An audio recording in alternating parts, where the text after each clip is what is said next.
Welcome to the hottest movie review on the internet today, the A-List Review.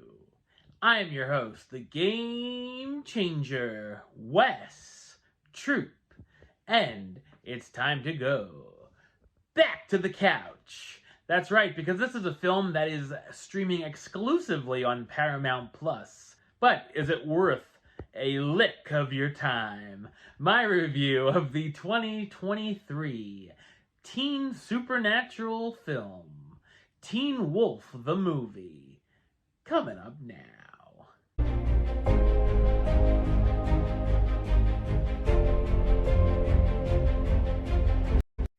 A full moon has risen in Beacon Hills, and a new threat arises with it.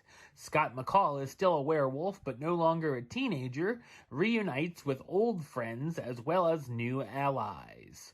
Werewolves, banshees, hellhounds, kitsunes, Baby Metal shoutout, were-coyotes, and all other shapeshifters come out howling for the biggest danger and battle they've ever faced.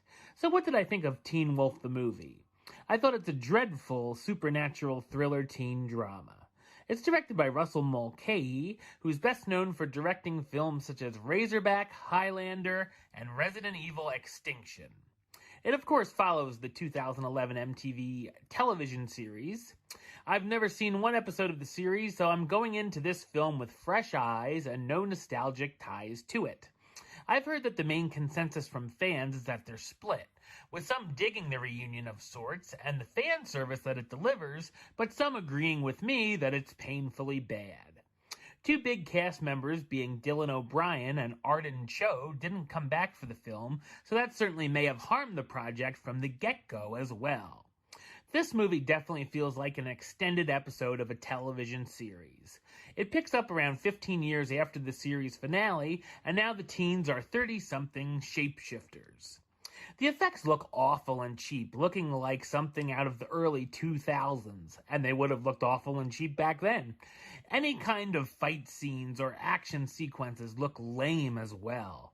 It tries to introduce the characters to new audiences while adding in new characters like Derek's son Eli, a stumbling lacrosse player who faints at the sight of his own fangs. Speaking of lacrosse, it has a weird fascination with it and spends way too much time on the sport. There's so many characters here, so many that are paper thin and cookie cutter with barely anything to do or add almost nothing to the film. One of the few somewhat decent characters is the one who returns from the dead, Allison, which, needless to say, shocks the others. The story feels like it was made up by a child playing with action figures, with cliches around every corner. The script and dialogue are atrocious, and there's so many lines that will make you roll your eyes.